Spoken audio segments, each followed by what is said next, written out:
Okay, so we are here today on Computer Lab Hijinks with but one question, which is Rance, what the hell is Budokai Tenkaichi?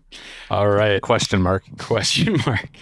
That's, That's my whole opening. I'm trying to pigeonhole here because first off, to talk about it, Dragon Ball Z, and I'm going to use this opportunity to condition myself into saying Z because awful.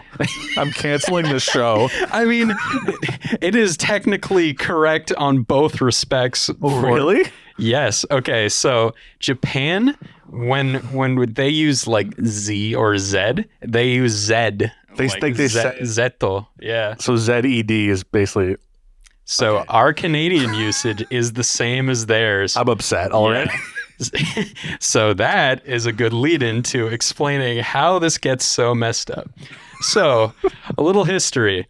Dragon Ball Z is has it's had a few dubs and complicated localizations with regards to North American releases. So I'm not as intimately familiar with like the early pre-Funimation dubs of Dragon Ball Z. But essentially at one point there was considered it's called an Ocean dub, which is it's just shorthand for the company Ocean Productions, which is a dubbing studio based in Vancouver.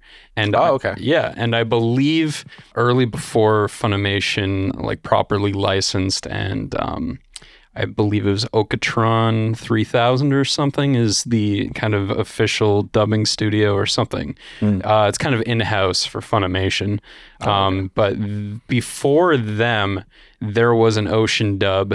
So all the kind of acting talent for Dragon Ball Z before it was like properly licensed for home media and through Funimation and everything was this like Ocean dub. And I believe Peter Calamus or however you pronounce it was one of the original versions of Goku and the voices for that dub.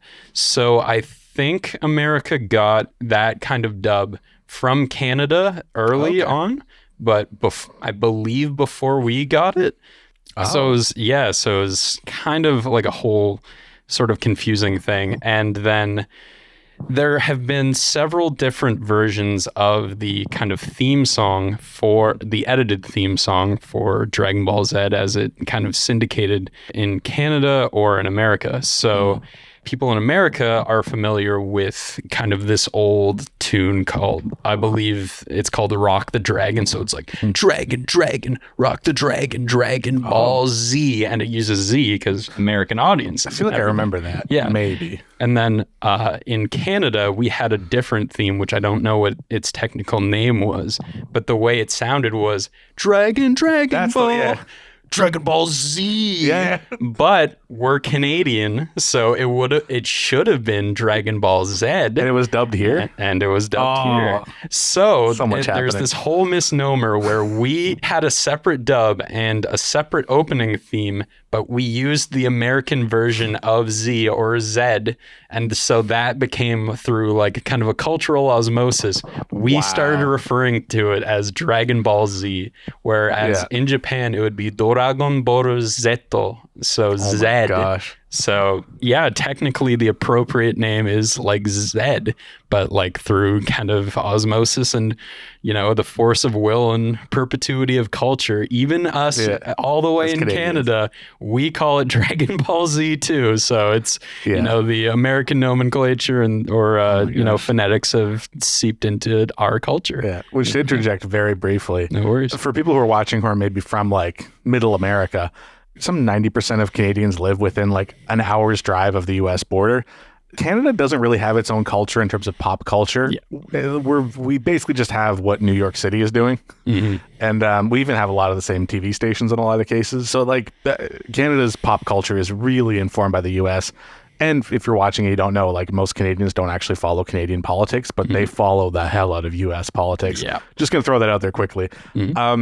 Question before we go further is when I think of like a guy who's like now in his mid 30s, so I guess I don't know if that'd be an older millennial or like a younger or Gen Xer, but someone who like grew up watching Dragon Ball on like YTV. Yeah. Sorry, Dragon Ball Z on YTV, because that's also a different show. It's Yes, Dragon Ball. that it is. Were they watching the Ocean dub or were they watching the other one? So I believe at a certain point, the very first Ocean dub, which I believe it was actually licensed not by Funimation, now that I think about it. So it would have been Pioneer, which had Yeah, Pioneer before they became kind of Genion as a brand, which is all now defunct in. Hold on. Is that this is blowing your mind? This is a whole other can of worms. Well, because I had all the Pioneer Sailor Moon DVDs. Yes. Is that separate from the hardware company? No, I believe it is it's a subsidiary of the actual hardware company. And you're saying they broke off to become Genion. So there was, I believe, some kind of merger or some kind of like license rebranding where all these titles that were considered Pioneer titles became Pioneer Genion, and then eventually Pioneer, like the Pioneer namesake, was gone entirely. So then it was just Genion. You're blowing my mind. I mean, So I believe some of the earliest examples of Pioneer anime were Serial Experiments Lane, the original Hellsing anime, and Trigun, which had its own. That's old. Yeah. These are all like late 90s shows. So it had a complicated history. So I believe there was a limited time where there were dubs and a few small DVD releases for Dragon Ball Z that were through Pioneer before Funimation kind of took over, I believe, with the Frieza saga. So partway into the story of Dragon Ball Z, so not even the full thing yet. They had to like go back and do the Saiyan saga later, I believe. Oh, wow. Oh, so they switched part way. Yeah. So I believe, the very first Ocean dub that was shown in the States kind of fell to the wayside. And then Funimation started doing their own, and that was all American dubs and like all American voices. But even though Funimation got their own license to Dragon Ball Z, and normally, as you just kind of elucidated, we take a lot of like imports from America for like as far as culture and soft power and all the media and everything. So it would stand to reason, why don't we get the American dub? It would just be easy to like send right over. But no, there was another new Ocean dub, which is the one we like our generation kind of grew up with. And again, so it would be rooted in Vancouver, has Canadian talent and everything. And it didn't really get released on home media, but that's what would be shown like on airwaves, and it just syndicated through these channels and wouldn't be released on home media because Funimation had their own like home media licenses, and all the dubs would be on there, and all the games use their dubs and everything. So the whole big pickle there.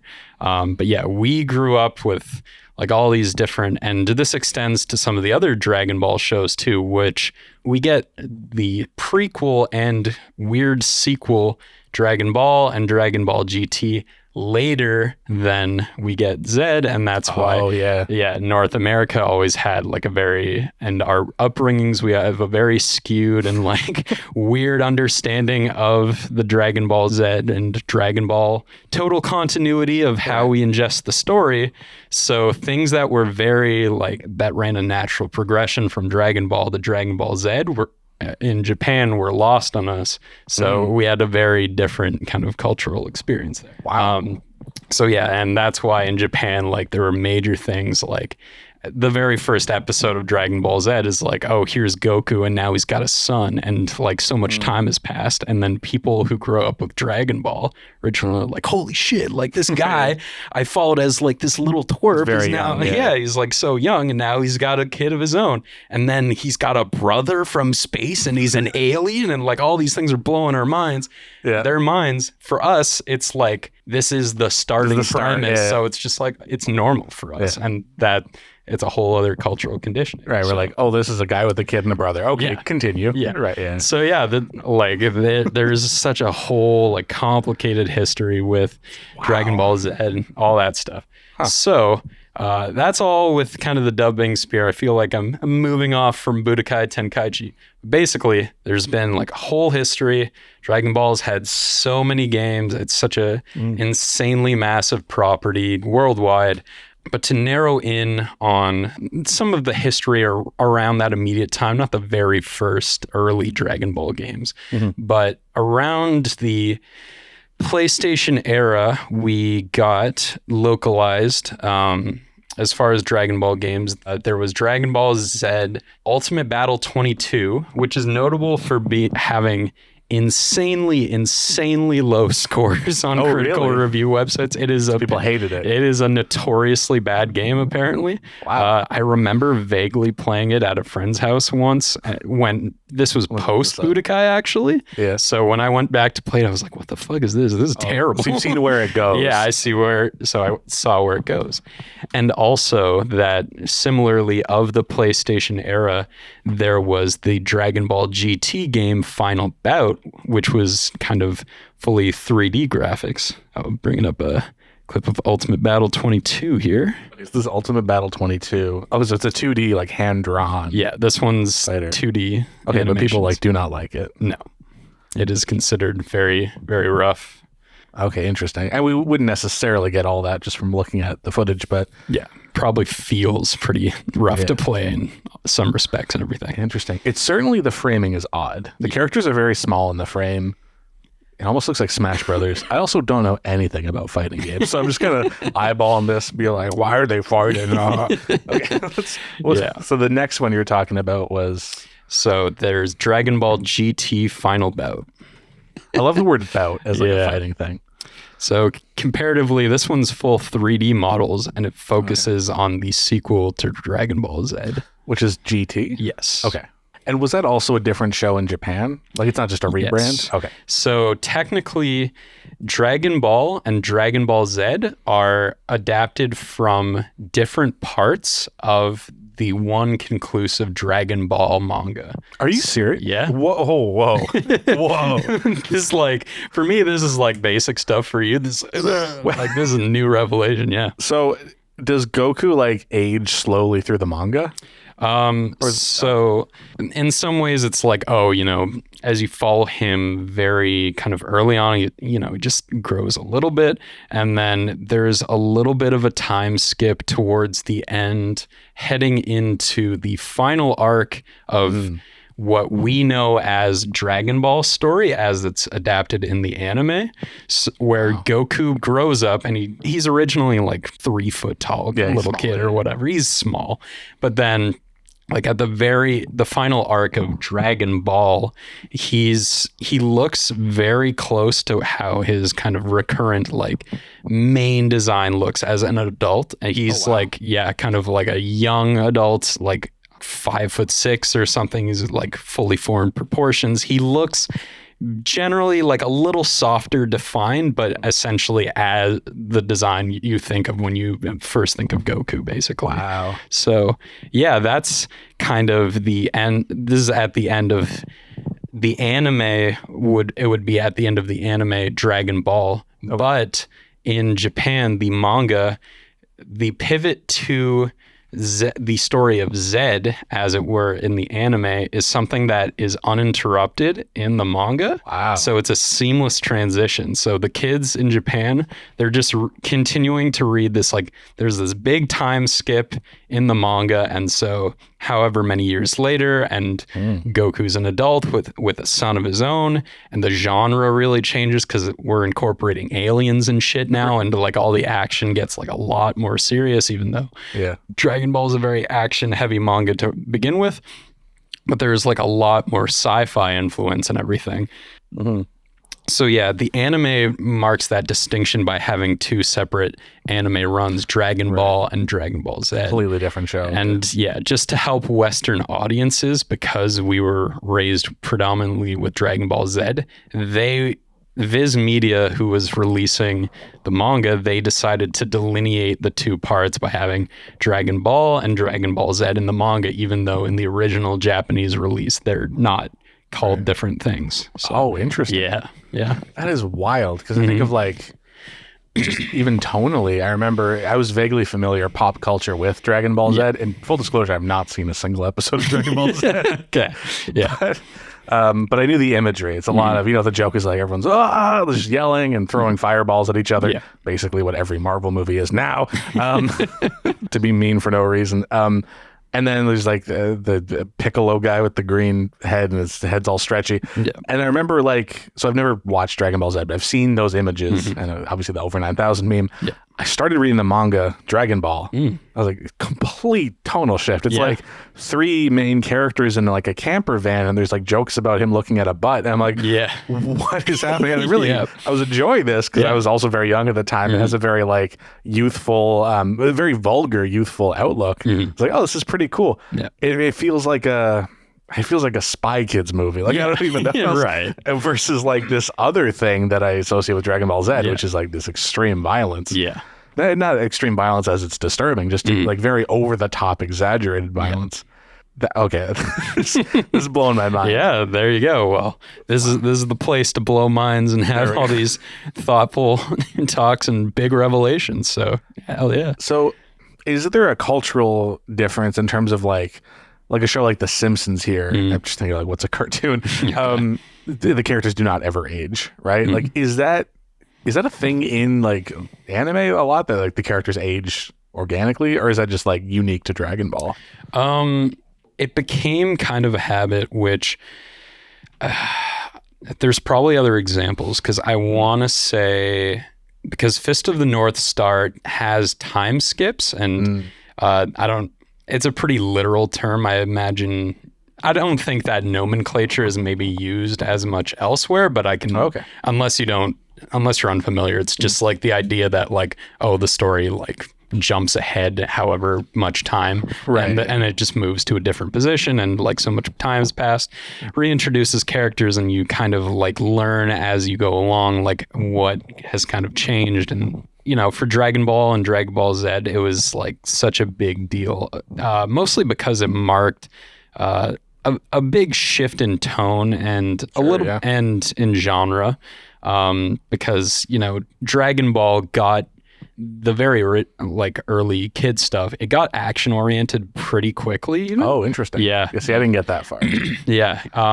Which honestly I think is a bit to its detriment, because I really enjoy the very first arc of Dragon Ball, which is just this kind of like oddball ensemble of like Goku's this weird, like extremely strong kid with a monkey tail. There's Oolong, who's a pig that can speak like fully, like full language, and he's a shapeshifter, and he's a massive pervert. And so it's like there's him, and then there's Bulma, who's like the older, like wise female companion and everything, and then Master Roshi, the old pervert, the turtle hermit, and everything. So there's all these like eclectic characters, and it's a very traditional like journey. There's a progression, there's all these eccentric characters, like silly comedy, and it feels like a very inspired world.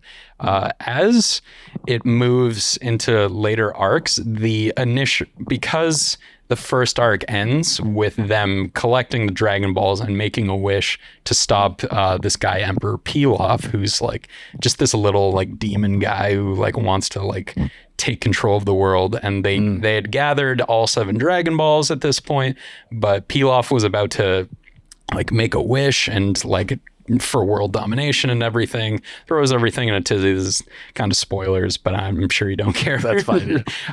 But basically it's thwarted by Oolong kind of jumping in and is like, I wish for panties. And then like literally he gets the wish for some panties and stops world domination. Oh, wow. Yeah. And then like the Dragon Balls scatter. So it's like, well, shit. And then one of the plot elements is that Dragon Balls have to hibernate for a year, and they're like scattered and they're unable to be used. They just turn into like unassuming rocks that you could never find, and they kind of hibernate for about a year before their like magic restores and everything. So in that time, the characters kind of like move on to do their different things, and part of what makes Goku a bit more interesting is how he works as a foil to the other characters in the ensemble, because he's he's naive to the ways of like the rest of the world and technology and so many things. And he's kind of like, you know, and he's very innately strong. So he's like kind of a cocky little brat in some respects. So Oh, interesting. yeah, so his characterization is like a little crazy, and you see him in like without some of the supporting characters of the first arc. Sometimes it gets a little tiresome because like Goku, you're just following this idiot kid wandering around by himself and like easily beating up like all these people who are like physically towering over him, and there's less sort of comedic people to like bounce off of as much. But like there's all these like kind of dramatic turns. Like there's this group called the Red Ribbon Army, which is like this whole sort of evil society also bent on world domination, and they got like soldiers positioned everywhere, and there's all these conflicts that Goku comes, you know, gets in the mix with them. And then Goku enters a bunch of tournaments called the Budokai Tenkaichi, which we will lead into, or the Tenkaichi Budokai, rather. So it's flipped around. So that's a thing in the story. That is a thing in the story. Whoa. Okay. Yeah, so early Dragon Ball, there's a lot of action, and so the adventure part gets muted pretty quickly, and there's still comedy, but it's not as Dragon Ball Z would really kind of hone it to like, here's like dudes throwing like fucking galaxies at each other, like crazy adrenaline, like beefcakes, macho. Like Dragon Ball Z just takes it to its kind of like logical extreme, essentially. Which is what I associate with it. It's loud, and the explosions, and they're throwing blue orbs. So like Dragon Ball Z, and like there's this whole genre shift and like pivot and like all these crazy things. But it all started as this very simple adventure.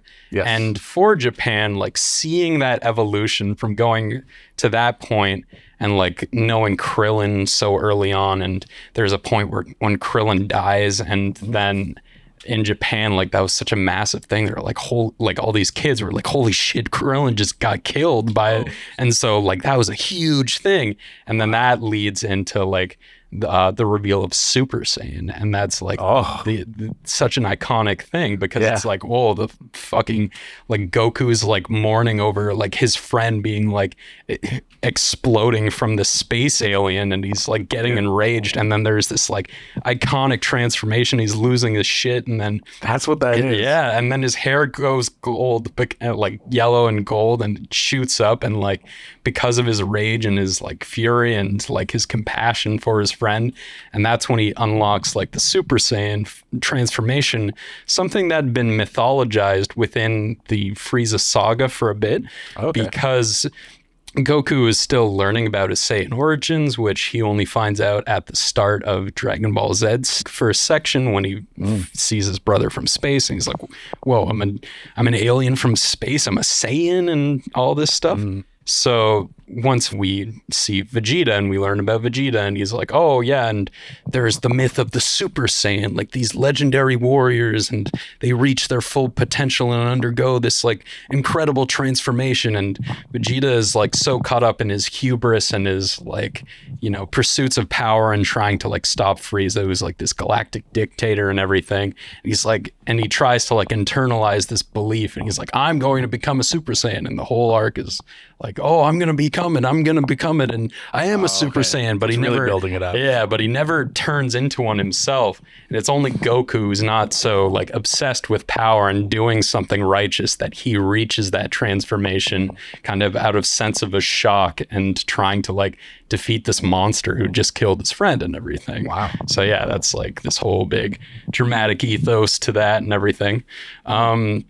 Yeah, so like there's so many like formative things that, you know, I think, as you mentioned, like a cultural equivalent, it's to Japan, like those children reading Dragon Ball as it was coming out, and even those who hadn't read the manga but had seen the anime, seeing Krillin die, seeing Goku die at one point and the early start of the Saiyan saga and learning he's from space, like all these big revelations, these are the equivalents of Luke finding out his dad, like Darth Vader is his dad. Like that's the magnitude we're talking about here. Okay. So that's to give you some cultural perspective of how big that is. Wow. Yeah. Which I believe, because just even knowing how big it is here, it must have been a big deal there. Yeah. It's just so insane. So yeah, like that's kind of the impact that charted, and you know, there's so many intricacies and developments to Dragon Ball story and everything.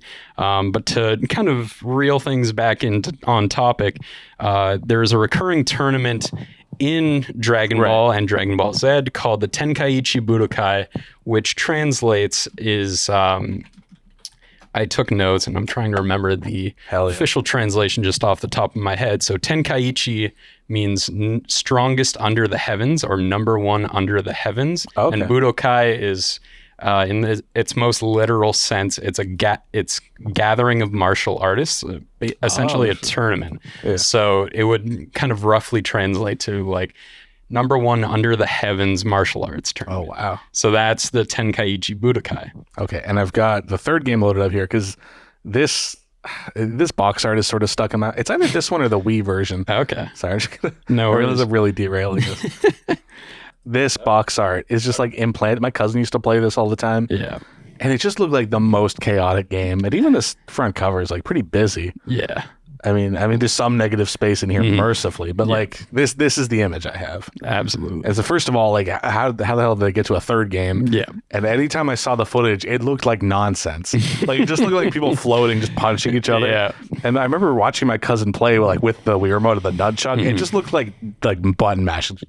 I like couldn't make any sense of what was happening. So help me get to this, because what is happening? Okay.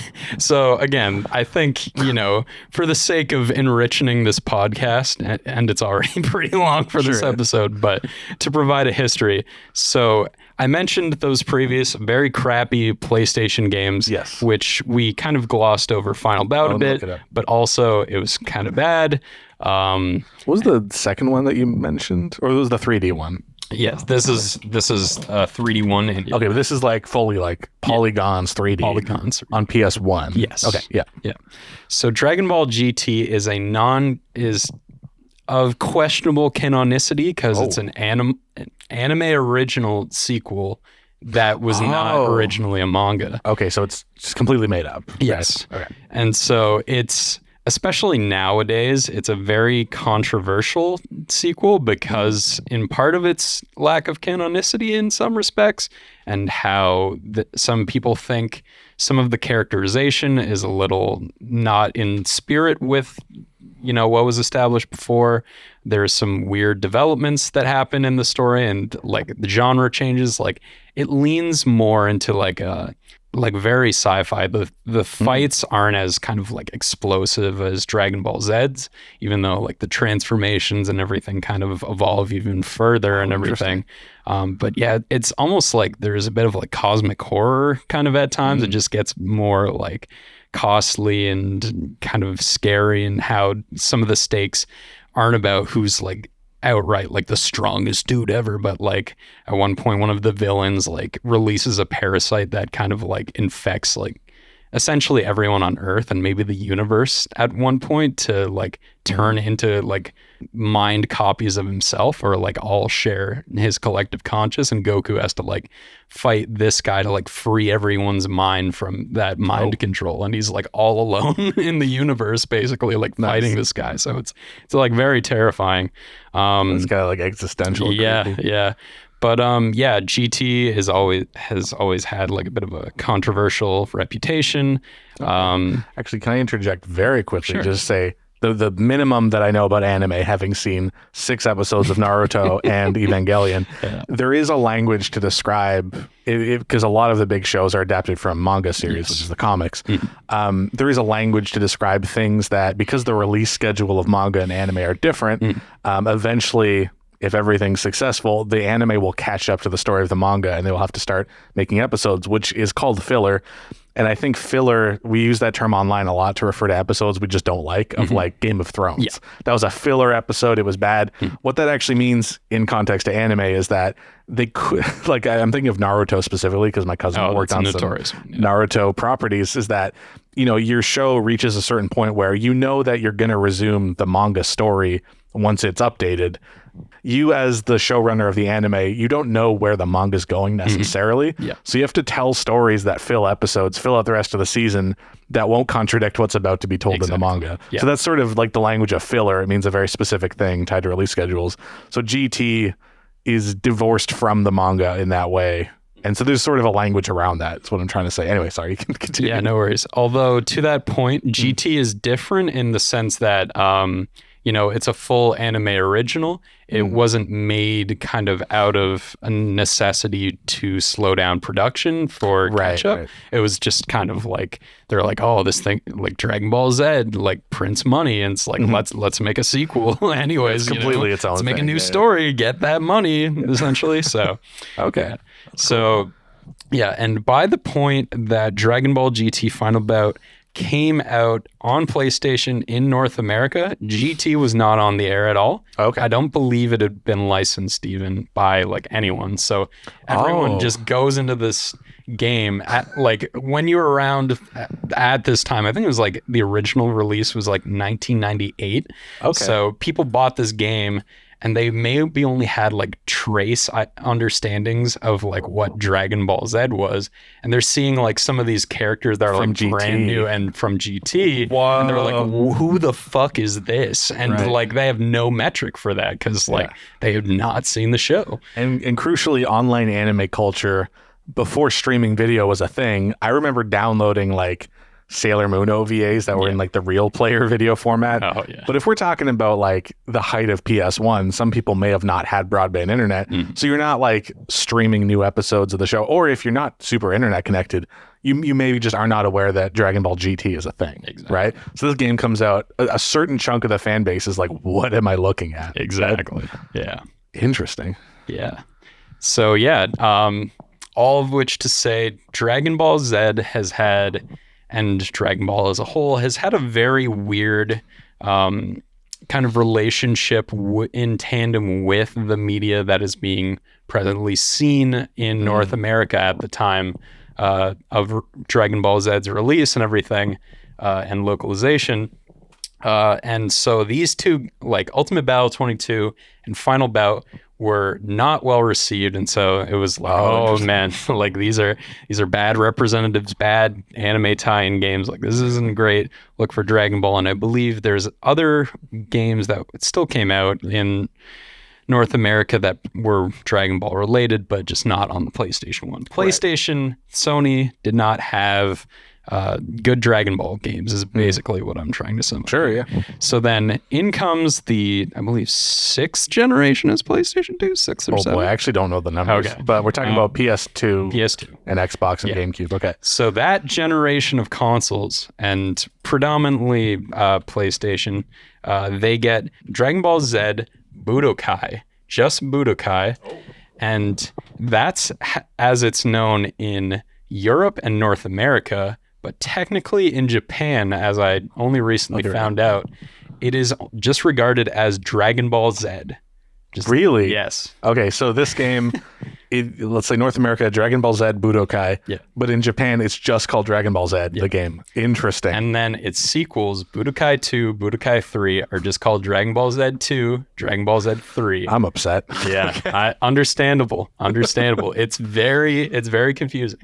But to get to the heart of Dragon Ball Z Budokai, so the first one was a lot more warmly received, and it's a 3D model fighting game, more akin to Final Bout, but it plays pretty decently. There's a decent amount of story, and, you know, Dragon Ball, or GT Final Bout being more about GT, like it's hard to have an in on what's going on, but Budokai provides some of the story of the original Dragon Ball Z story, so it has like an in and familiarity of like, oh, we're telling the story and here's characters and you can watch the same like content on TV right now, so you're drawing the connection there. So oddly enough, and Dragon Ball Z's end was, I believe, around 95 in Japan, I want to say. I believe Zed's anime run started in the early 90s. Okay. But anyways, by this point, the story is basically long finished. So they have the full material to work with narratively. But Budokai only goes up to the Cell Saga of the story. Controversially, and so many Dragon Ball nuts will tell you like all these different things about what are the best sagas and blah blah blah. Okay. But the final arc, the final saga of Dragon Ball Z, the Buu saga, is a little more polarizing because people say, especially in the manga, it felt like Toriyama narratively was kind of like experimenting and went in a bunch of ways that led to sort of dead ends for like what the story was going for, and didn't build up that seemed like it was gearing up for one particular thing. Controversially, I think the Buu saga is the best best arc and best saga in Dragon Ball as a whole. But I won't divulge that too much. But essentially, like what's crucial to the Cell Saga narratively for Dragon Ball Z is that it marks kind of the passing of the torch in one sense from Goku to his son Gohan, where Gohan's the one that finally kills the final boss Cell of the eponymously named saga and everything. And so that kind of torch is passed, and it like understandably it feels like for many like, oh, that's a good narrative endpoint. Like the hero's moved on and he's passing the torch to the next generation. That's the end of the story. And then the Majin Buu saga would complicate that in all different sorts of ways. But anyway, because of that controversial turning point, and I'm not sure if that entirely had a hand in the production of Budokai or whatever, but essentially it stops at the end of the Cell Saga. This first game. Yes. Okay. First game. You know, for a lot of people, it felt like, oh, this is like a very kind of natural send-off and like a clear thematic point. We've spent so much time with this character Goku and like watched him grow from like a child to an adult, have a kid of his own, and he's, you know, succeeding with this legacy and everything. But then like the Buu saga changed all that, blah, blah. But essentially, getting to Budokai itself, so yeah, there was, as far as the story structure and the story mode worked, it was kind of a chapter-based, traditional, like kind of linear sequence, if I'm not mistaken. Okay, so it's telling you the story of the show, essentially, right? Okay. But there were like a few mini games and like kind of things involved in the side. There's one notorious mission that happens like almost immediately. I think it's like the second mission or something, where you have to like rotate both analog sticks, I believe, in a way that's like, and you're constantly like rotating them in like a very like exhausting way.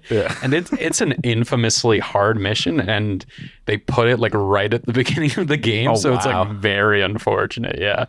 But essentially in context, like it's the fight with Raditz, and what happens is that Goku and Piccolo had been fighting him, but he's like very strong and they don't know how to overcome them. And then Piccolo reveals like, oh, I've been developing this special technique, but it takes a long time to charge up, so I need you to like prove as a distraction. And I think if I hone enough energy, I can like kill him with this one attack. But like it's, you know, the limitation is like you need to be kind of stationary and charge it up and do all this stuff. So Piccolo's like charging up this attack, and Goku opts to like be kind of a sacrificial lamb because they're trying to save the planet at this point. Like this guy, like the two strongest guys on Earth trying to like stop this guy, because if they can't, no one else will. So they go to like desperate measures right away. So Goku's like holding Raditz down, and he has to like struggle with Raditz, like fighting him off and trying to, you know, get him off and like break the concentration, break the flow of things. And so they manifest this in the game as like this little mini game where you have to like constantly spin both of the analog sticks, but also steer Raditz into the line of fire at exactly the right moment. And then Piccolo like does the attack and it works. But it was just known for being notoriously hard and like super frustrating. And the Saiyan Saga is the very first saga of Dragon Ball Z's story. So it was just like a huge filter for the game for like, you know, gatekeeping people and just like being a huge pain in the ass. But yeah, like people commented or rather game review sites and everything were like, okay, like this is a big step up like mechanically from like the PlayStation games. These are really rough fighting games and everything. So like the Budokai was very popular and it kind of established more of a brand. And also a funny thing about its release windows and everything. So the Budokai series is made by a company called Dimps. Dimps, yeah. All right, here we go. And they are based in Japan, but all the Budokai games came out in Japan last of the 3 major regions, which is very strange. So I looked it up. So apparently Budokai 1 and 2 came out in Europe, the European Union first, and then North America second, and Japan was always last by like a few months even, which is very peculiar. That's unusual for sure. Budokai 3 came out in North America first, and then the EU second, and then Japan last still. Yeah, but so this is a trilogy. Yes. And again, it's separate from Budokai Tenkaichi. Yes. Okay. We're gonna fill all that out. I'm following. Soon enough. So yeah, Budokai is the series that's developed by Dimps. It's got all this history and everything. Mechanically, the fighting's a lot more improved. And I believe it was with Budokai. Part of it is that it had a little bit of depth, which I think contributed to a bit of its popularity for people willing to dig a little deeper, because it had what is referred to, and because you're not familiar with fighting games. I do not play fighting games at all. So there's mechanics called canceling, which is which is essentially stopping the full animations of an attack to set up another one in a quick succession. Of your own attack? Yes. Oh, okay. Yes. So during certain combos, you're basically, there's so many active frames. The way every kind of sequence of attack works in a fighting game is like, there's the startup frames for how long it takes until the action is performed, and then there's the active frames, which is how many frames like that the motion itself will, like if it's within the designated area, it will register as a hit and do damage or do like have its intended effect and relay onto the opponent. And then there's the recovery frames, either on hit, on block, or on whiff or missing, basically. And so sometimes those properties are all different. And so being able to, those recovery frames means it's all basically math related. So that is kind of a window of time that you can't take a certain, like other actions, and how opponents read each other is based on perceiving the math and understanding every kind of move and how many frames it has and all these different points of when the attack is unleashed. Oh my goodness. So yeah, it's crazy. That's why fighting games are very complex in that sense. It's a lot of like mathematical analysis, like within a moment's notice, and pattern recognition. Within one move. Yes, one move. So, okay, just trying to simplify it for my own brain, like, Is that something that's included in like the Falcon Punch? Yes. Okay, so you can interrupt Falcon Punch? The principle of canceling in itself is something that it depends what kind of game you're playing and how the mechanics kind of function with that. But kind of the principle of how attacks work is the startup, active, and recovery animations, and that's how you break down every move set and everything. Wow. But I believe when it comes to Smash Brothers, Melee was known for, and it was kind of a bug. It's got its own complicated history, but part of why Melee out of all of the Smash Brothers games had such a long, like, and very specific, heavy, like, fighting game community is because it had what is called, like, tech, which is, like, lesser known kind of understandings and mechanics that enrich kind of the gameplay if you explore deeper and have all these different, like, functions that aren't, like, expressly mentioned kind of in tutorials and explanations for the game. Right. So there's all these, like, elaborate movements that they basically don't explain, and maybe not totally intended from the developers, but were found anyway. That's like depth that's there, Yes. whether unintentionally. Exactly. So Budokai had a very, like, rudimentary but still valued, like, cancel system where you would charge up the attack for a move as, like, a follow-up, but you wouldn't follow all the way through and, like, release it, and then you could press, like, a different button or, like, do a movement in between that wind-up to like, move into a different chain of attacks that, like, successively link together more organically. So you're constantly, like, charging up but breaking that charge to lead into another series of attacks. It's very complicated to literally explain, but when you see it in action, it's like, oh, I kind of get it better. Right. And like, me hearing this, like, I at most I'll play, like, Dead or Alive 2, and you just do, like, the up kick thing, and I'll just do that until I win. Oh, hell yeah. So that's as far as I go with fighting games, but this is fascinating. Yeah, so I think some of that appeal was people finding all these different routes for different characters, and they got more of a feel for different ones, and that's how, you know, the Budokai series isn't as complex as what is kind of officially recognized as, like, the real fighting games, but it has something going for it, which I think gives it a little more of the edge, and hence the popularity and some of the critical success as well, critical acclaim. Sure. They'd gradually build it. But yeah, Budokai 2 then comes out, and it actually includes the Majin Buu saga now.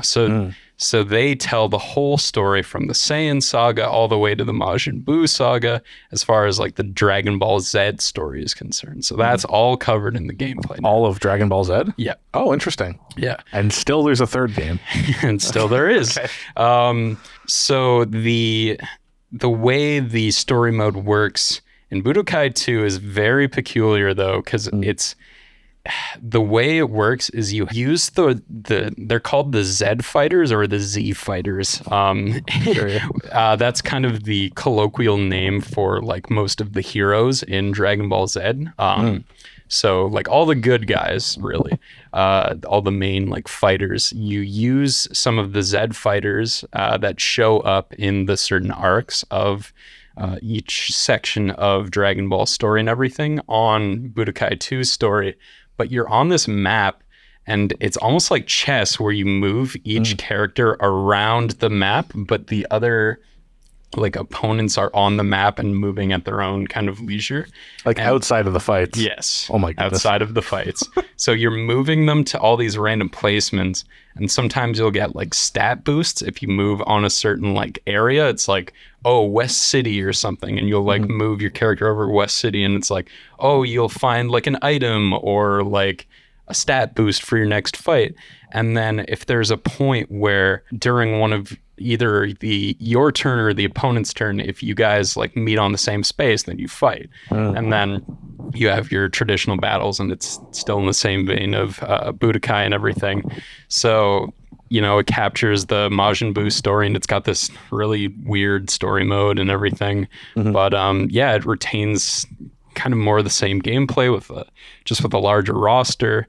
And another thing about kind of the Budokai series is that they have this kind of weird customization, which I don't even remember how it worked. I didn't know the ins and outs of it too well as a kid, but you had, like, 7 slots for capsule slots. Capsules are, like, these weird items that, like, pretty aptly look like capsules, but they turn into all these different things, and that's kind of a thing within Dragon Ball. It's like this very elaborate technology that Bulma and her kind of capsule corporation like family company designed. So it's like, oh, this, like, tiny capsule can turn into, like, a giant motorcycle, or, like, this one can, like, turn into, like, a tent, and, like, it just opens up, and it's really interesting. But they use that design principle to say like, oh, you can like add all these stat boosters and like Right. bit of customization to like all the characters and everything. That's cool.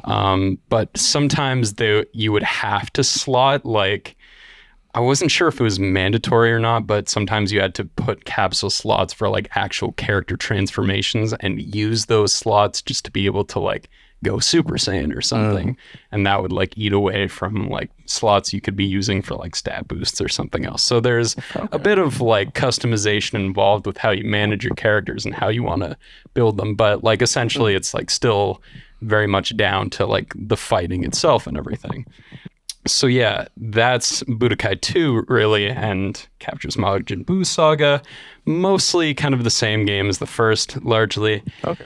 Then we get into Budokai 3, which adds a more elaborate and thorough story mode, which has like a little bit of an RPG progression system where characters actually level up and you can improve their stats like as you see fit and fine tune them, mostly for story mode, but I believe you can bring those stats into like custom fights if you choose those kind of rule sets and everything. So it took that and like really expanded on it. Yeah. Okay. And the story mode added like this very open world exploration kind of like there's like a map of the earth basically, and there's all these like locations you can finitely go to, and it kind of moves at the pace of like the general story of Dragon Ball Z. Wow. But for each character they have different key events, and so at different points in the story you have to like literally move on this big 3D map. Your character model like flies over to this destination, or you can find like hidden spots that have items, and then you move to the next like story point. And there's like 10, 20 something characters who all have like different stories and everything. And like they have different interactions, different encounters and everything. So yeah, Budokai 3 added a bit more since Majin Buu had already been covered. Now it was starting to incorporate a few elements from Dragon Ball GT, like a few characters and stuff, like the Super Saiyan 4 transformations, which are anime original exclusive to Dragon Ball GT. Those get added as transformations. The final villain, Omega Shenron, is included as like a secret boss in Budokai 3 as and playable character if you beat him and unlock him and everything. And also some side material like characters featured in anime original movies and stuff that people have fun with the movies because like there's so many of them, and they're just like fun little action packed like dalliances with more of like cinematic budget. Like it feels a bit more cinematic. The animation looks a little more smoother. Everything's like all the designs are a bit more glossy. And you know, even though a lot of the stories like, you know, people like to boil down Dragon Ball stories like, oh, it's just fucking dudes fighting aliens and getting angry and shit. The movies have very simplistic plots that would kind of live up to that statement. Comparatively to, I think, you know, the Dragon Ball Z story has a bit more going on under the hood. So, but the movies are like very plot. Like, it's like, oh, this dude you've never heard of showed up and now he's trying to destroy the planet, and that's all there is to him. And they just go fight him off and blah blah blah. Well, it's funny you say that even when the movies are going well, because I just don't hear about Dragon Ball until something goes horribly wrong. Like I remember, like, you know, years went by, I'm like, oh, I guess Dragon Ball's over, and then like Evolution comes out, right? Like like for me as like the layman, I'm like, oh, something went wrong. A bit tangential, but since you bring up Dragon Ball Evolution, it's a funny story that, you know, GT was like, you know, it came and went. It was an extension to the Dragon Ball story, and, you know, because it's so popular, it was made as kind of an inevitability. But otherwise, after GT, they mostly let things lie, and all of the Dragon Ball Z movies pretty much came out alongside the release of the TV anime as kind of like side projects and like promotional things, like, oh, here's the same show you're watching on TV but with like a higher cinematic budget with shadows. Yeah, essentially. But yeah, for what it was, like a lot for the time, Dragon Ball Z like existed for decades and just continued existing in perpetuity just through like the sheer influence and like continued and, you know, it was a finite story that people just continued to love, much like the original, like Star Wars, you know, if you want to say the original trilogy or the prequels, like after a certain point, because it's like there was a window of time where it's like there's no more Star Wars movies. Right, that was the end of Star Wars. People kept watching them because it's like these are classics. Yeah. So it was the same deal with Dragon Ball Z and everything. Yeah. But because Hollywood was trying to capitalize on Dragon Ball's success, they make Dragon Ball Evolution, which is a notorious, very infamous misfire that for so many reasons, and I still have not broached to watch it yet. Right. But it inspired Akira Toriyama, the original creator. He said he was like so offended by Dragon Ball Evolution's existence and having seen it that he went back and was like, I'm going to make more canon material for Dragon Ball. And so a few years later, he makes this, he makes the story for this original movie called Battle of Gods, which presumably would stand alone at the time. And then it was shortly followed up by another movie called The Resurrection F. So it's about Frieza getting resurrected, and there's this whole story going on with that. And then a little while after that, it's like, oh, these were all, you know, stepping stones to an even bigger story. So then Dragon Ball kind of revived in earnest with a technically canon new story continuation that's like still kind of going in some places, and it's very complicated. But Dragon Ball Super is seen as like something of a canon sequel to Dragon Ball Z now, and it's like a lot more modern and like going now. So that's currently airing. It's not airing right now, but the manga is going into a new story and has been doing new stories that haven't been animated yet, which I'm sure, you know, it's Dragon Ball. They're going to get back around to them and animate them and everything. Right. But so basically new material is being added like years and years after the fact, all because that stupid Hollywood movie. So it was a Hollywood movie. Yeah. Okay, so what something that you kind of just mentioned in passing that I am now deeply saddened by is you mentioned like, so Dragon Ball existed and like it's this large body of work, but you can watch the whole thing and it's like a classic. Yeah. You sort of inadvertently reminded me that like there was a time within our lifetime, and kids growing up now will never experience this, but you and the boys would watch Star Wars. You would watch all of Star Wars in like a week or a weekend. You'd be like, and there's only 6 movies or whatever. And if you're like feeling really spicy, you can watch the Clone Wars, which at one point was like it's 4 hours if you watch it all together, right? It's a Cartoon Network miniseries.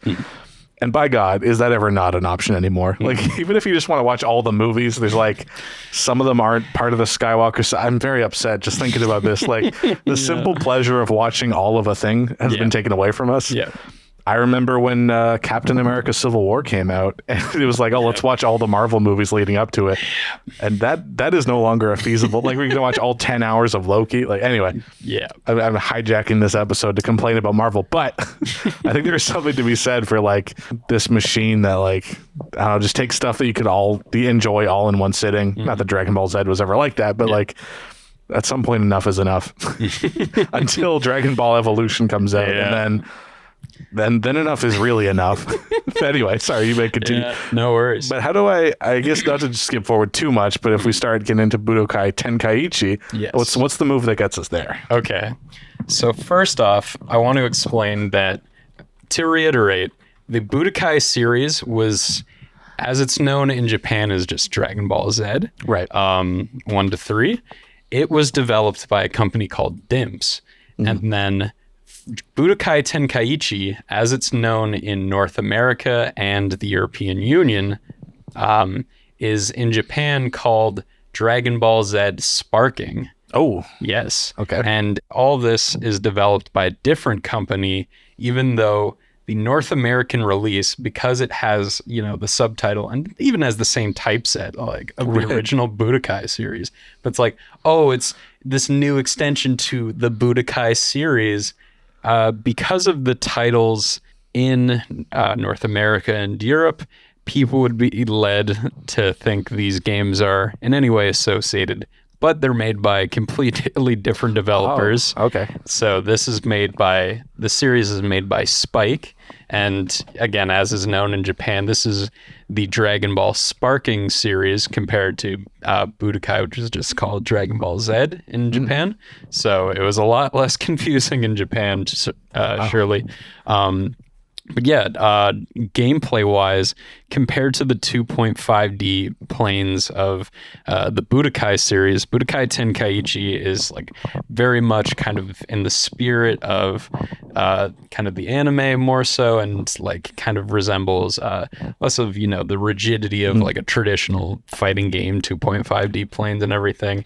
And it's more like this freeform, chaotic, like, you know, you can just move all around the map and things kind of explode and there's obstacles everywhere. You're firing beams halfway across who knows where.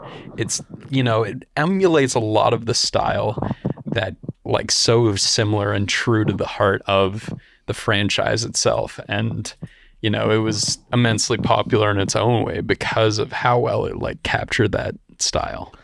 That's interesting because I feel like watching footage of the game, even as someone who doesn't really know the game, like I feel like watching the gameplay of Budokai Tenkaichi gives me the same feeling as watching the show, which is it's chaotic and I have no clue what's happening.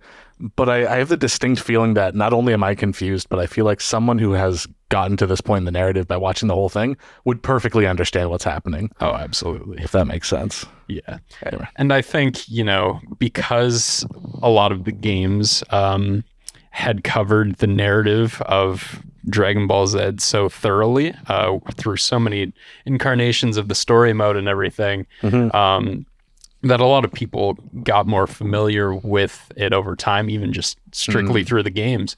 Because actually, like, I only really started to watch Dragon Ball Z on TV around the time the Boo Saga started for YTV. So I was right at the end. Oh, interesting. When I was like actually watching the anime and everything. So yeah, a lot of what I was getting out of the story was stuff I learned very intimately through the games, but like, you know, I was missing a lot of the kind of smaller details and all the buildup and everything like that. Sure. So it's something I got to see more of like later on when I had more access to some of the like DVDs and everything that I could watch like front to back, more of the story and everything. But yeah, like I got to know so intimately like through the games, like a lot of the key narrative beats and everything. So like they got to be pretty comprehensive over time, and especially as you're, you know, going through 6 games worth of the same story in part 2, it really drills it in. Well, it's almost like transmedia storytelling. Yeah, like, absolutely. Almost, because it's basically the same story every time, but you're getting it in a different medium. Absolutely. Which is fascinating. So does Budokai Tenkaichi, does that also follow the plot of the show / manga? Oh, absolutely. Yeah. Oh, interesting. So yeah, it adapts like pretty much, I believe Budokai Tenkaichi 1 and 2 very much are just like strictly Dragon Ball Z and the Dragon Ball Z movies and specials and everything. And then 3 introduced some more characters from the original Dragon Ball that had a bit more moveset variety that they could incorporate into the game, as well as a lot of GT characters. Oh, wow. Over time. Are they worked into the story as well?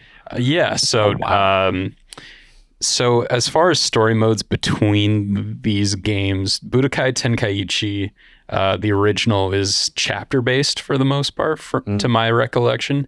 Budokai Tenkaichi 2, again, keep in mind this is made by Spike, not Dimps, but their story mode follows the same like traverse, like this map kind of deal that the Budokai 3 did. But then Budokai Tenkaichi 3, the last of that original trilogy, went back to something a bit more like linear and sequential and going through like chapter based and like arc based kind of narratives and gameplay breakdowns as far as story and everything. Wow. So I guess my biggest question with what's happening in this game, so there, you mentioned that the Budokai games are like 2.5D sort of fighters. So is that comparable to like Dead or Alive or something like that? Yes. Okay, but this is clearly like people are floating around, because this is when I think about Budokai Tenkaichi, it's like they're floating around wildly in space. It almost makes me think of when I've seen another game that wildly confuses me, which is Final Fantasy Dissidia. There's all this floating, and I'm like, how do you like the analog stick only has so many directions, and you go up and down. Like what's going on with that? Yeah, so there's a lot of so this game has a lock on and lock off feature, and so it helps guide kind of movement towards a certain point. If I'm not mistaken, so while you're locked on, if you're dashing towards an opponent, like the controls will kind of like steer you towards them, but also it's kind of free roam where like it's almost one-to-one, like omnidirectional movement with the left analog stick. Oh, wow. Where anywhere you go, you can just like do circles and flip around. And then there's a button to ascend and a button to descend, so you can just kind of like follow an angle of elevation. But a lot of like projectile moves and like special commands will like kind of autocorrect to kind of lead towards the opponent if they're within like a certain range. And then, depending how close you get, it's like easier to dodge certain projectiles or wherever you're going, and all these different things. But it does a lot to help like guide you and keep you in control, even with how chaotic it is. Absolutely. Because it looks enormously chaotic. And so on top of all this 3D, we're like 3D in the truest sense, like there's a Z-axis, whatever we define that as, little blender joke there for the 5 people who will get it. Like, is it also on top of that as complex as the Budokai games? Because it runs, fully kind of free roam 3D versus the 2.5D planes, and how it works to coordinating controller movement and everything, because a lot of traditional fighting games have the quarter circle inputs and like those elaborate like directional inputs that kind of tie in with unleashing super moves and everything that require a bit more of like a dedicated movement, so you're not like pulling off something else and you're like putting in the work to like do that movement. It makes it more elaborate and more kind of satisfying when you do it. So the Budokai games were a bit more streamlined and beginner friendly in that way. There's no quarter circles and stuff. So if you want to do a Kamehameha, it was literally like you hold forward and press circle, basically. It was very simple. The Budokai Tenkaichi games also have very like straightforward buttons, and there's just very slight deviation based on how you input like forward directionals and everything. And like, if you're just in a neutral position with your analog stick and you're like pressing, like you're mashing square, it'll do it one way, and then if you push forward and press it, it'll be like a different combination of moves, I believe. And then there's certain like button moves and like special movements that are very specific to this brand of game and its mechanics and everything that can be very fast paced and a bit disorderly, but like it can be simple as like, if I'm not mistaken, there's like a combination that's literally like you launch them with square, and then if you press triangle after, or whatever you have your dash set as, it will do like a supercharged dash, like all the way to follow them as they're being flown across the map.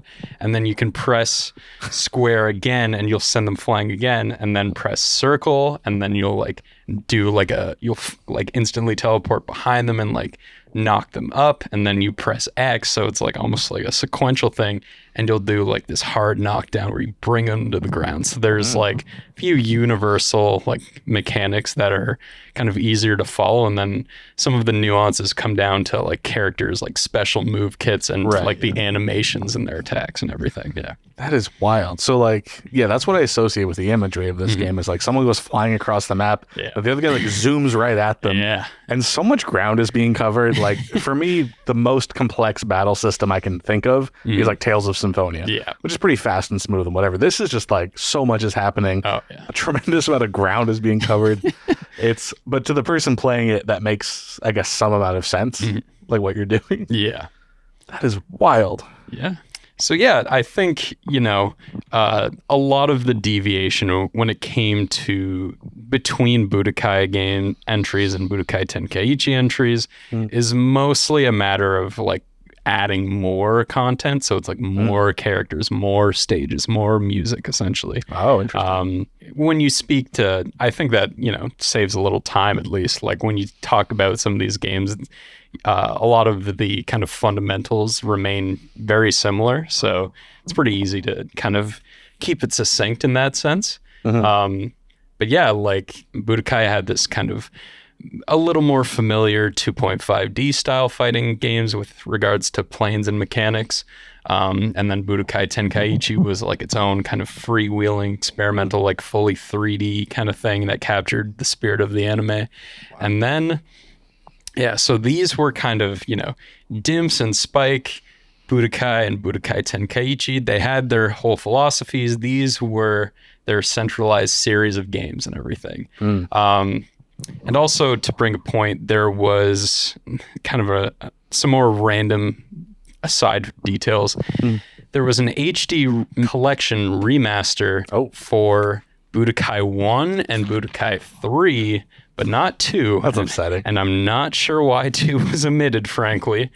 But also, a big controversy that happened between the games and the anime is that I believe his name's escaping off the top of my tongue. I believe it's Shigeuchi Yamamoto or someone of that name. I believe Yamamoto was their last name, but they were caught plagiarizing music. Oh. Yes, for some of the Budokai games. So just for the games.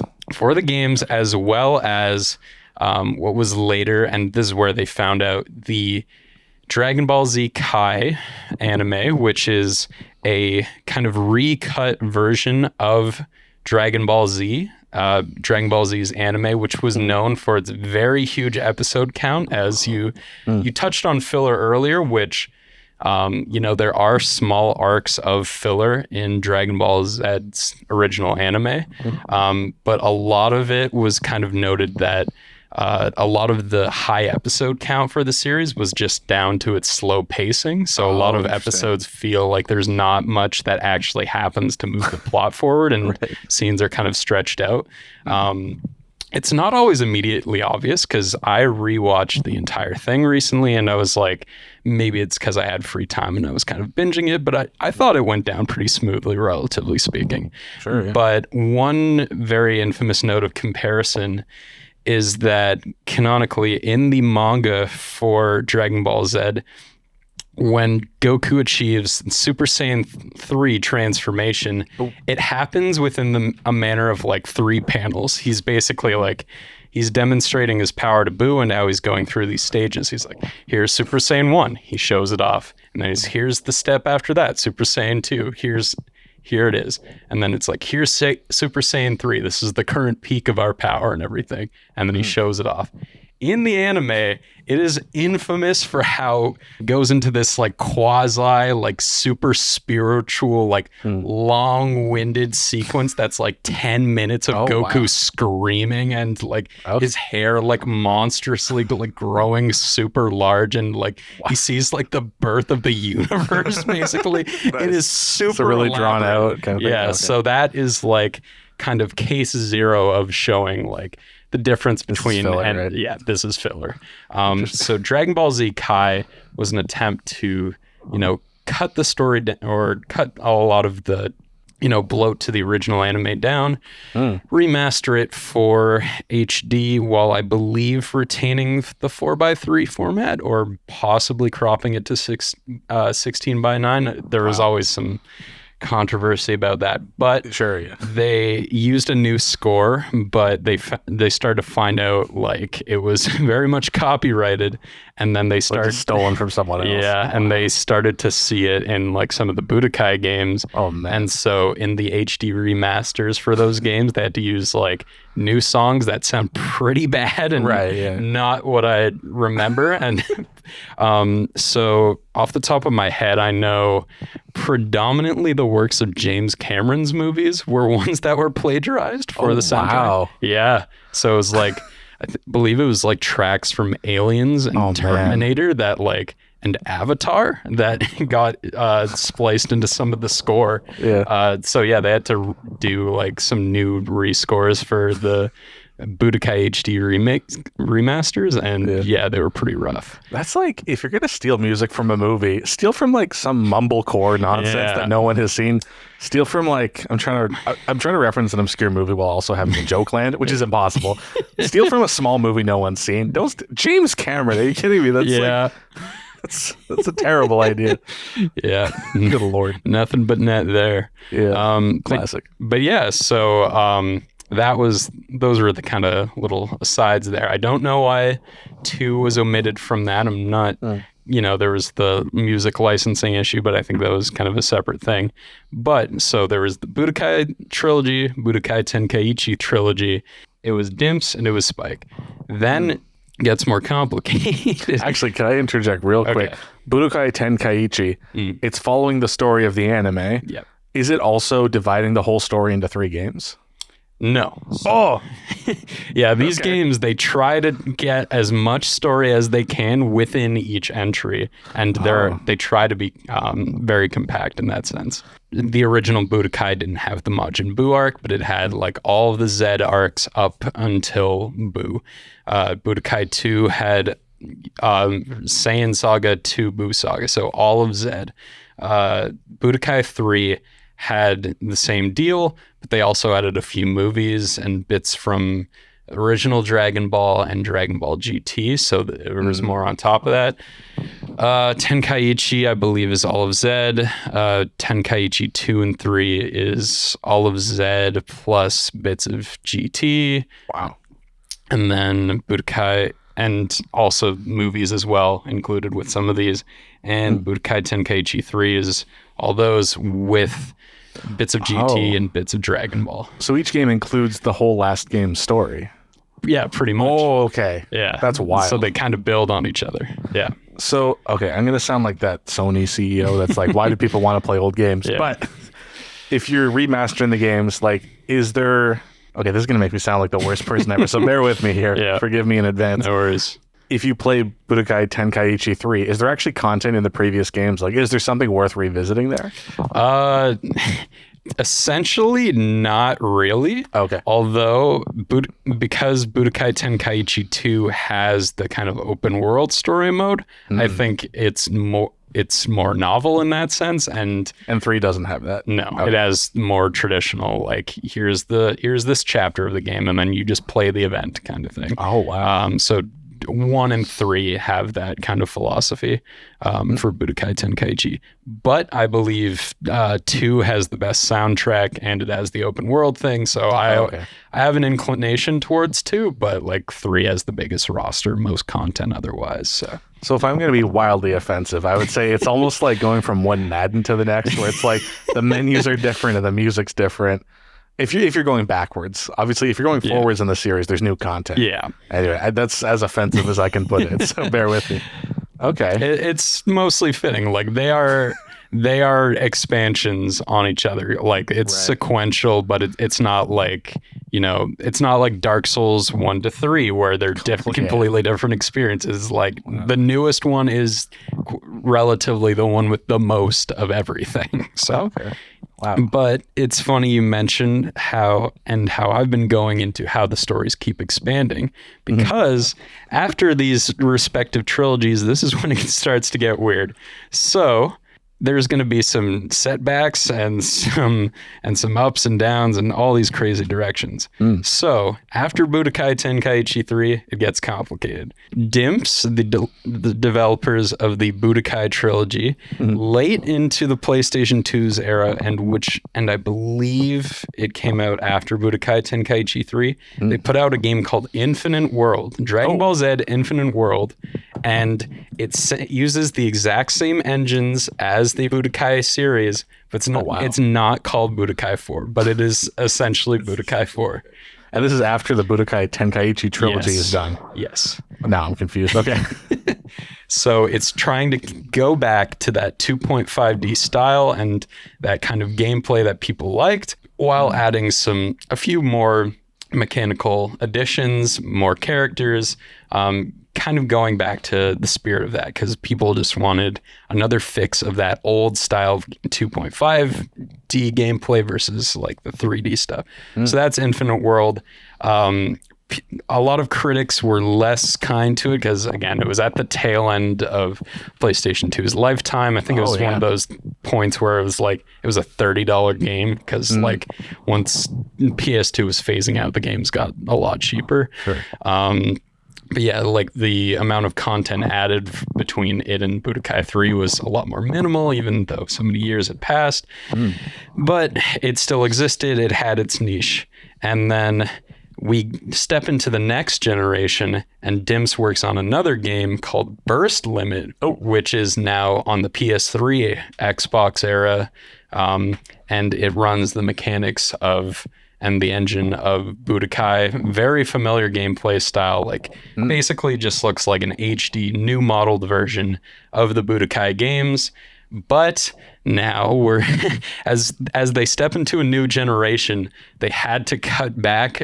They couldn't fit as many characters, I guess, and they couldn't like fit as much story. So Burst Limit has the problem of Budokai 1, where it only goes up to the Cell Saga again. So we're moving back, even though we jumped a generation forward. This sounds about right for anime. Yeah, pretty much. It has bonus characters in Broly and Bardock, I believe, who are assigned to like movies and specials. Of their canonicity is a bit questionable, which is a whole nother discussion that is now changed in modern times with supers and how canon it is. So that's a whole deal. Then Spike comes out and makes Raging Blast, and it goes up to Majin Buu, but it's close to the style of Budokai Tenkaichi, the 3D fighting style game again, but like some of the finer nuances of the movement and gameplay feel a little different, and how some of the mechanics work. It's something you kind of feel intrinsically, even though it's like it looks very similar to Budokai Tenkaichi spirit. Raging Blast 1 had the perk of they made game original forms of Super Saiyan 3 Broly and Super Saiyan 3 Vegeta, and those are completely original to the game. They never achieved those in any kind of other media capacity. So they're completely made up, but people liked Super Saiyan 3 because within Zed's original canon, that's like the highest Super Saiyan. It's very strong, and it's got like its iconic like huge hair flow and everything. And then, so yeah, that's a whole thing. Raging Blast mostly just covers Zed's story, doesn't have too much other content. Then Raging Blast 2 comes out, and this is when it gets a little esoteric. They have a tie-in with the game where they remade an anime OVA from what I believe is 1993 Super Nintendo game tie-in anime called Plan to Eradicate the Saiyans. Hell yeah. And so it's this anime original thing. It was a tie-in to a obscure Super NES video game. They remade all the animation from the ground up. Holy. So it's like almost a like frame by frame, like exact copy of the original Plan to Eradicate the Saiyans, like half-hour story, but it's all like newly animated and everything. And so they add the villain in that original, like highly specific, very niche game to this game, Raging Blast 2, as kind of a resurrection of that. So there's this character Hachiak, who's like kind of another like grunting menace dude who doesn't have much of a personality, but a very unique like design and everything. So people are like, oh, this is cool, like it's new Dragon Ball content, like crazy and blah blah blah. Raging Blast 2 has more content, I think, bit of GT stuff, movie stuff. I haven't played it in a while. Then we get to another game by Spike, also has Tenkaichi in its name, but it's called Ultimate Tenkaichi. Oh man, now I'm confused. And it gets worse, it does not mechanically bear very much, like has barely any significance or relevance to the other Tenkaichi games. Of course. It's basically plays like a series of QuickTime events. Really? Yes, and it is infamous for that reason because people hated the gameplay. It is basically like you do a bunch of actions, you get a prompt on screen, press it, and that's just the gameplay. That's depressing. And it's by Spike, who made the good Budokai Tenkaichi games. So that was a very controversial one for a while, and everyone tries to bury that from existence. And there's some other PS3 games from also that I believe Spike made as well. There's one called Battle of Zed, which was based on like kind of an arcade game, is more like co-op centric and everything. It's a whole complicated thing. There's Shin Budokai spin-offs at one point, which are PSP versions of the Budokai games. Nice. There's a Tenkaichi tag team game for the PSP as well, which takes sort of the mechanics of Tenkaichi series, but adds like a co-op element. So there's like 4 people fighting at the same time, teams of 2v2. Does sound chaotic. So that's its own thing, but this is on PSP, so that's pretty chaotic. Like a 2-inch screen. Yeah. And then we move into, I believe it was around the PS4 era that the first one started. But then we get Xenoverse from Dimps, which, again, back to the Budokai guys. But it's a 3D fighting game, closer to the spirit of the Tenkaichi games, but it's made by the guys who did the 2.5D games. By the Budokai people. Oh, man. Yeah, so it plays more akin to the open, free-flowing nature of the Tenkaichi series. And there's like this whole degree of like you can create your own character, and they have all these different races, and you collect and like custom tune your character to have like all these super moves that you want, and you do like raid battles and all this stuff. So it's very cool. It has more of like a immersive online and like interactive element. And then you get Xenoverse 2, which is the sequel to that. And it had a very long longevity. God, they were putting out like so much DLC content for it, like years and years after it had been released. Like it was unusual how much DLC and how long the game had lasted. Wow. All until we get the announcement of a proper sequel to Budokai Tenkaichi 3 after all these years, two more generations later at least.